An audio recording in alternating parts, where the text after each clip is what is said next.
Φίλες και φίλοι του καναλιού, καλώς ήρθατε σε ακόμη ένα βίντεο. Βίντεο μεταγραφής, βίντεο μεταγραφικής βόμβας για να είμαστε πιο σαφείς. Μιας και ο Παναθηναϊκός χθες το ξημέρωμα, διαστόματος Δημήτρη Γιαννακόπουλου, ενεργοποίησε ίσως την τελευταία βόμβα για φέτος. Τουλάχιστον στα δικά του μεταγραφικά. Μπορεί και όχι. Μπορεί και όχι. Θα δούμε. Διαστόματος Δημήτρη Γιαννακόπουλου, λοιπόν, ενεργοποιήθηκε η βόμβα που ακούει στο όνομα Nigel Hayes Davis. Ο Αμερικανός forward φεύγει από το NBA, κάτι το οποίο περιμέναμε φυσικά. Γυρνάει πίσω στην Ευρώπη, όμως δεν καταλήγει εν τέλει στο Ισραήλ για λογαριασμό της Hapoel Tel Aviv μετά τις τελευταίες εξελίξεις. Και ο Παναθηναϊκός με ένα τελευταίο μπάσιμο, με ένα δυναμικό ντεμαράζ, καταφέρνει και κάνει δικό του έναν από τους καλύτερους παίκτες, αν όχι τον καλύτερο βάση αποτελέσματος, της περσινής σεζόν στην Ευρωλίγκα. Φυσικά όλα αυτά θα τα πούμε και μέσα στο βίντεο. Εσείς το μόνο που έχετε να κάνετε για να μας στηρίξετε είναι να αφήσετε το sub σας εδώ στο κανάλι, ένα like και ένα comment στο βίντεο για να μας πείτε και την άποψή σας για τον Αμερικανό forward που αναμένεται να ντυθεί στα πράσινα στις προσεχείς ημέρες. Και φυσικά είμαστε εδώ για να δούμε όλο το προφίλ και όλο το πακέτο που φέρνει ο Davis, ο οποίος η αλήθεια είναι ότι κουμπώνει και καλύπτει αρκετές τρύπες και ανορθογραφίες που είχε το roster του Παναθηναϊκού αρχικώς. Και νομίζω ότι πλέον περιμένουμε όλοι με ανυπομονησία να δούμε πώς θα φυτάρει ο Αμερικανός στο σύνολο του Εργίν Αταμάν. Βόμβα, είναι νομίζω η λέξη κλειδί και χωρίς υπερβολή. Ο Νάιτζελ επιστρέφει στην Ευρώπη μετά από μισό χρόνο που πήγε να δοκιμάσει την τύχη στο NBA και πολύ καλά έκανε κατ' εμέ, γιατί κέρδισε πέρυσι τα πάντα στην Ευρώπη. Πέρα της κατάκτησης της Ευρωλίγκας ήταν και ο Finals MVP πέρυσι στο Final Four που κατέκτησε η τουρκική ομάδα. Το πέρασμά του στο Phoenix ήταν μέτριο, δεν μπόρεσε ποτέ να βρει ρόλο. Οι Suns βρήκαν και αστέρες φέτος, ο οποίους δεν τους περίμεναν καθόλου, αν θέλετε. Και έτσι ο Νάιτζελ, καλός ή κακός, επιστρέφει στην Ευρώπη. Η Hapoel μέχρι χθες το βράδυ στις 11 η ώρα που κοιμήθηκα εγώ προσωπικά ήταν το απόλυτο φαβορί και σχεδόν είχε πατήσει Ισραήλ. Όταν ξύπνησα είδα το story του κ. Δημήτρη Γιαννακόπουλου που ανακοίνωσε τον παίχτη. Μιλάμε για τρομερή αλλαγή δεδομένων. Τώρα παρασκηνιακά τι έγινε κτλ.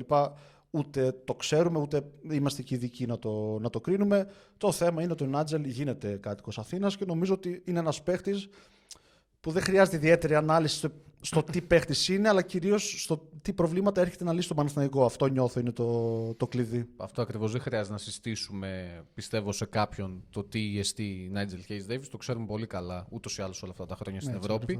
Μιας και έχει πέρασμα από τη Ζαλγκίρις, την Μπάρτσα και μετέπειτα στη Φενέρμπαχτσε, εκεί όπου και με τον Σάρας Γιασκεβίτσιους, υπό τις οδηγίες του Σάρας Γιασκεβίτσιους μάλλον, έλαμψε και κατάφερε να γίνει ένας από τους μεγαλύτερους αστέρες της κορυφαίας Ευρωπαϊκής Λίγκας. Ο Hayes Davis, κατά με, είναι η καλύτερη δυνατή λύση που μπορούσε ο Παναθηναϊκός να βρει αυτή τη στιγμή. Καλύτερη και από τον Γιαμπουσέλε, που ακούστηκε το όνομά του, όμως εν τέλει παραμένει απέναντι. Καθώς είναι ένας παίκτης που έχει το versatility και επιθετικά και αμυντικά να κλείσει πάρα πολλές τρύπες.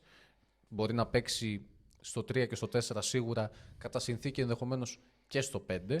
Είναι ένας αθλητής που είναι νικητής, ένας παίκτης που έρχεται να βοηθήσει πάρα πολύ στον αμυντικό τομέα που ο Παναθηναϊκός πραγματικά πονάει, και ο Ντέιβις θα μπει σε αυτό το ρόλο για να γίνει ο αμυντικός στόπερ του Παναθηναϊκού στα φτερά, μαζί με τον Χουάντσο Ερναγκόμεθ προφανώς, και αναμένω δίδυμα μεταξύ των δύο. Δηλαδή πιστεύω ότι θα δούμε αρκετές φορές το Hayes Davis στο 3 και το Χουάντσο ενδεχομένως στο 4, μαζί με τον Ματίας Λεσόρη ή τον Ρίσον Χόλμς. Όποιος είναι εκεί, εν πάση περιπτώσει, και είναι υγιής και καλά. Μπορούμε να τους βλέπουμε και στο 4-5 μαζί. Δεν νομίζω τόσο πολύ. Θα πάει πολύ... Ίσως το δούμε. Δεν το βγάζω τελείως από το κάδρο, αλλά θεωρώ ότι δεν είναι ο πρωταρχικός στόχος να παίξουν στο 4-5. Εκτός και αν η άλλη ομάδα παίξει και αυτή με αρκετά χαμηλό σχήμα. Είναι λίγο πιο small ball κτλ. Ναι. Εκεί μπορείς να ακολουθήσεις. Βέβαια, κοίτα, μέχρι να επιστρέψει ο Ματίας, πιστεύω ότι πρέπει να το δούμε. Γιατί οι υπόλοιποι. Εγώ το Youth 7 με την προσθήκη του Νάιτζελ τον θεωρώ εκτός ομάδας. Δηλαδή, θα το θεωρώ απίστευτη έκπληξη για μένα προσωπικά να αγωνιστεί ξανά. Νομίζω ότι ενδιαφέρεται και η ΕΦΕΣ, αν δεν κάνω πολύ σοβαρό λάθος. Και ο Γκριγκόνης νομίζω σιγά σιγά κλείνει το παράθυρό του στο ρόστερ. Ο Μάριος, ένας παίκτης που στην κατάκτηση της Ευρωλίγκας ήταν εξαιρετικός και ο κόσμος του Παναθηναϊκού πρέπει να τον χειροκροτάει κάθε φορά που έρχεται στο ΆΚΑ. Αλλά πλέον καλός ή κακός, μετά τον τραυματισμό του ειδικά, τα πόδια δεν ακολουθούν. Οπότε δεν μπορεί να ανταπεξέλθει πλέον σε αυτό το επίπεδο. Και νομίζω ο Νάιτζελ έρχεται να προσθέσει εκεί με το Χουάντσο πολλούς τρόπους αντιμετώπισης στην άμυνα. Δηλαδή μπορεί να σουιτσάρει και να μαρκάρει και στο 3 και στο 4 με ευκολία. Το hard heads που αρέσει και το coach Αταμάν να παίξει μπορεί να το ακολουθήσει και αυτό. Και φυσικά στο επιθετικό κομμάτι νομίζω ταιριάζει σχεδόν σε οποιαδήποτε πεντάδα. Ναι. Ο Davis είναι ένας παίκτης ο οποίος μπορεί να κάνει πάρα πολλά πράγματα και επιθετικά, πέρα από το αμυντικό κομμάτι το οποίο λέμε τόση ώρα. Μπορεί και να σουτάρει από μακριά, μπορεί να βάλει μπάλα κάτω, μπορεί να πάει στο χαμηλό post και να εκμεταλλευτεί τα mismatch. Τελειώνει καλά τις φάσεις και με δεξί hook αλλά και με fade away. Το έχουμε δει αρκετές φορές να το κάνει. Είναι ένας παίκτης που όταν θα πάει και αντιμετώπιση double team πάνω του, θα τον δούμε να βρίσκει και την μπάσα στην καρδιά της ρακέτας με κάποιο κόψιμο και να δώσει 2 εύκολους πόντους σε ένα συμπαίκτη του. Γενικότερα είναι ένα πακέτο two-way που λέμε πλέον, που το two-way πακέτο το ψάχνουν όλες οι ομάδες σε όλα τα επίπεδα, από το επίπεδο της EuroLeague μέχρι το επίπεδο του NBA με το κιάλι. Είναι οι παίκτες που κάθε ομάδα πλέον θέλει και πρέπει να έχει στο roster της για να ανταπεξέλθει στις τάσεις του σύγχρονου μπάσκετ. Το Davis δεν είναι ο αστέρας με την έννοια του Kendrick Nunn, να πάρει την μπάλα και να λες ότι κάθε βράδυ θα βάλει 30 πόντους. Δεν είναι αυτό. Όχι. Είναι ένας, πώς να το θέσω, super ρολίστας που μπορεί να κάνει τα πάντα, κουμπώνει σε κάθε πλαίσιο. Είτε το ένα βράδυ θα βάλει 20 πόντους, είτε το άλλο βράδυ θα βάλει 5 πόντους. Μπορεί να κάνει πολλά περιφερειακά πράγματα, τα οποία θα βοηθήσουν την ομάδα του να κερδίσει. Και είναι ένας παίκτης που ο εκάστοτε προπονητής που τον έχει δεν θέλει να τον βγάλει από το παρκέ, γιατί κουμπώνει σε κάθε σχήμα και με κάθε πιθανό τρόπο. Δηλαδή αυτό που φέρνει ο Davis, όλο αυτό το πολύπλευρο πακέτο, είναι κάτι το μοναδικό που το έχουν ελάχιστοι στην Ευρώπη. Και ελάχιστοι σίγουρα το έχουν. Απλά το ευτυχές του Παναθηναϊκού είναι ότι ο Davis είναι και proven. Νομίζω το έχει αποδείξει όλα αυτά τα χρόνια στην Ευρωλίγα, ειδικά πέρσι. Πολύ σωστά, όπως είπες, δεν είναι ο απόλυτος αστέρας, δεν είναι αυτός που θα σου βάλει 30 πόντους, αλλά κάλλιστα μπορεί να σου βάλει και το μεγάλο σουτ στο τέλος. Το έχει κάνει πάρα πολλές φορές. Είναι και βράδυ που μπορεί να το βγει και το σκοράρισμα βέβαια και να βάλει και 50, γιατί έχει και αυτό το τρελό με τη Φενέρμπαχτσε. Οπότε ο Παναθηναϊκός παίρνει ένα τρομερό πακέτο, το οποίο θα ελευθερώσει και τους άλλους παίκτες, θεωρώ εγώ. Αυτούς που μέχρι στιγμής δεν έχουν κάνει το leap που περιμέναμε. Με πρώτο τον TJ Shorts από εγώ, γιατί πολλά σχήματα που θα είναι ο Davis μέσα, θα είναι ο Χουάντσο. Ο Αμερικανός γκάρ θα κρύβεται στην άμυνα, που εκεί πονάει πάρα πολύ όταν είναι στο παρκέ. Και στο επιθετικό κομμάτι μπορεί να τρέξει μαζί με τον Οσμάν, μαζί με τον Davis. Και νομίζω ο Shorts σιγά σιγά θα αρχίσει να ανεβαίνει. Βέβαια το Shorts Lucas σιγά σιγά θέλω λίγο να το δω να μην υπάρχει πολύ μαζί, δεν μου κολλάει. Έναν μπορείς να τον κρύψεις, 2 δεν κρύβονται τόσο εύκολα. Shorts Nunn, Grants Lucas. Δεν υπάρχει καλύτερη διάδα.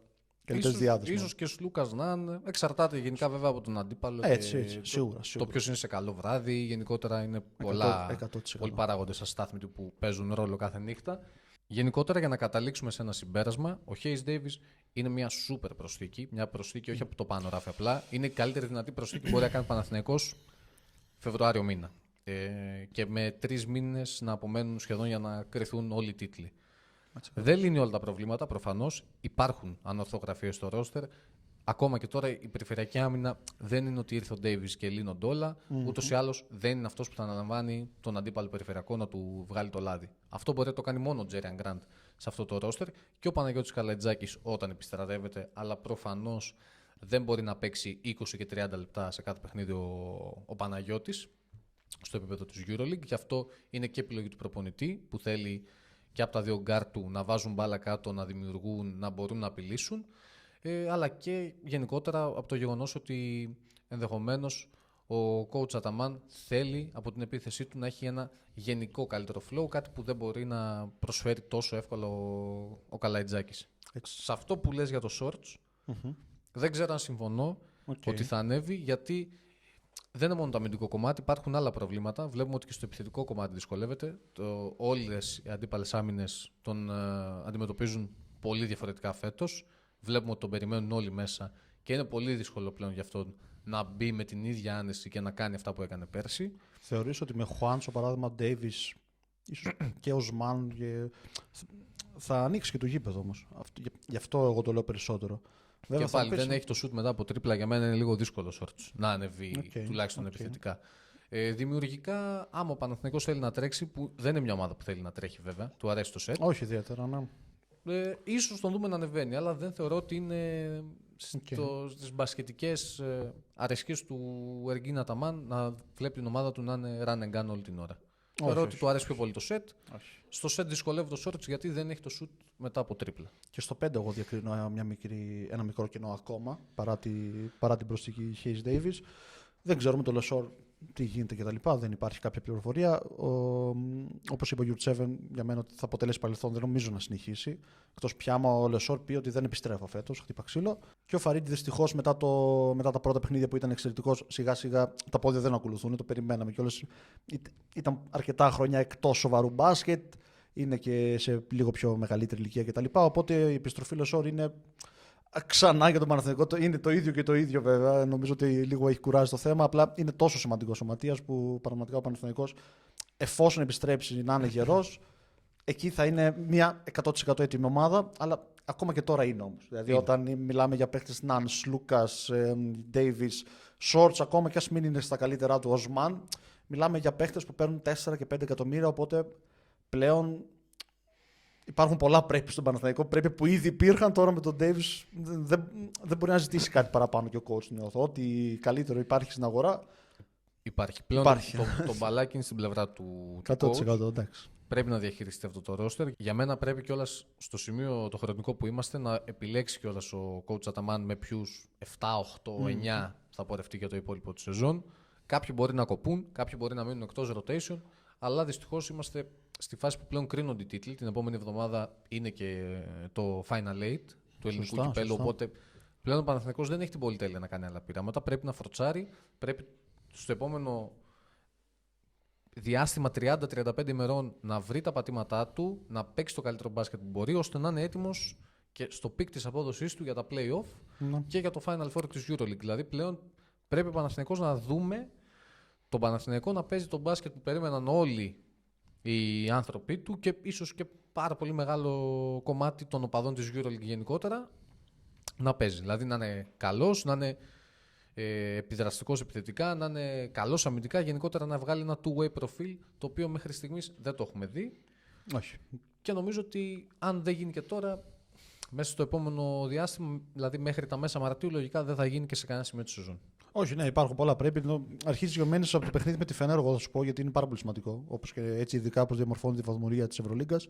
Σίγουρα την επόμενη εβδομάδα έρχεται και το Final Eight στο Ηράκλειο, το οποίο είναι ένας τίτλος, είναι το κύπελλο μένα, αλλά στείλει ένας τίτλος και νομίζω ότι ο Παναθηναϊκός θέλει να τον κατακτήσει. Και από εκεί και έπειτα μπαίνουμε στην τελική ευθεία. Νομίζω τα κλισέ όλα αυτά τα ψέματα τελειώνουν κτλ. Αλλά ισχύει, αυτό είναι πλέον. Έχουν μείνει 11-12 αγώνες στην Ευρωλίγκα, αν δεν κάνω πολύ σοβαρό λάθος. Και ο Παναθηναϊκός δεν είναι ότι είναι και άνετα στην εξάδα αυτή τη στιγμή. Όχι, δεν λέω ότι δεν θα μπει, γιατί η λογική λέει ότι θα μπει. Αλλά θέλει λίγο πίεση τώρα, γιατί έχει και παιχνίδια εκτός δύσκολα. Δεν είναι βόλκα στο πάρκο. Έτσι. Αν δεν παίξει και μπάσκετ, δεν μπορεί κανείς να μας πει ότι θα μπει ο Παναθηναϊκός στην εξάδα. Δηλαδή εδώ έχουμε φτάσει. Καλά, σίγουρα, ναι, εντάξει. Η εικόνα δεν πείθει. Ελπίζω ότι ο Hayes Davis θα φέρει μια δυναμική την οποία ενδεχομένως δεν περιμένουμε. Ναι. Όχι, δεν περιμένουμε. Μπορεί να μην το περιμένουμε ότι θα κάνει κατευθείαν adapt και ότι θα είναι με το καλημέρα ο παίκτης που θα κουμπώσει ιδανικά και θα αλλάξει όλα τα δεδομένα. Πιστεύω θα του πάρει λίγο χρόνο. Μπαίνει σε μια ομάδα που ήδη έχει πάρα πολύ μεγάλα ονόματα και πολλούς αστέρες. Ελπίζω να βρεθούν ισορροπίες γρήγορα, γιατί ο Παναθηναϊκός πλέον δεν έχει την πολυτέλεια χρόνου. Ο χρόνος τον πιέζει όχι. και μετράει αντίστροφα κατά του, κατά κάποιο τρόπο. Ουσιαστικά πρέπει ο Παναθηναϊκός να φτάσει στον Απρίλιο όσο το δυνατόν καλύτερος γίνεται και όσο το δυνατόν πιο υγιής γίνεται. Βέβαια αυτό δεν είναι πάντα στο χέρι των παικτών, αλλά νομίζω ότι πλέον έχουμε φτάσει σε αυτό το σημείο.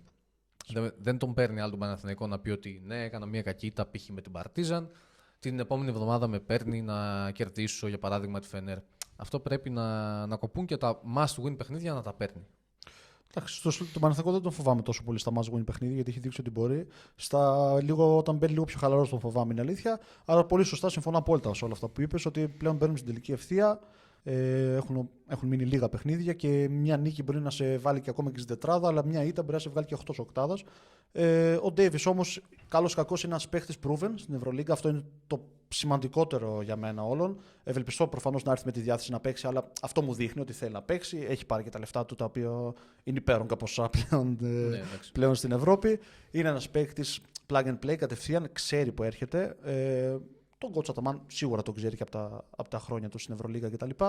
Οπότε νομίζω θα πάει καλά αυτό. Δηλαδή περισσότερο είμαι στο να πάει καλά παρά να πάνε στραβά τα πράγματα. Συμφωνώ. Λοιπόν, αυτά. Η μεταγραφή του Hayes Davis νομίζω ότι ταρακούνησε πάρα πολύ τα νερά της EuroLeague. Αλλάζει τα δεδομένα, όσο να είναι. Πλέον καθρέφτης είναι το παρκέ. Το μόνο που μένει είναι να τους δούμε να παίζουν. Τώρα, ό,τι και να λέμε εμείς ή ο άνθρωπος που κάνει ένα podcast και λέει τη γνώμη του για τον μπάσκετ, νομίζω περισσεύει. Πλέον το μόνο που μένει είναι να δούμε στην πράξη πώς θα κάνει adapt ο Hayes Davis. Θέλω να ελπίζω ότι όλα θα πάνε καλά για τον Παναθηναϊκό.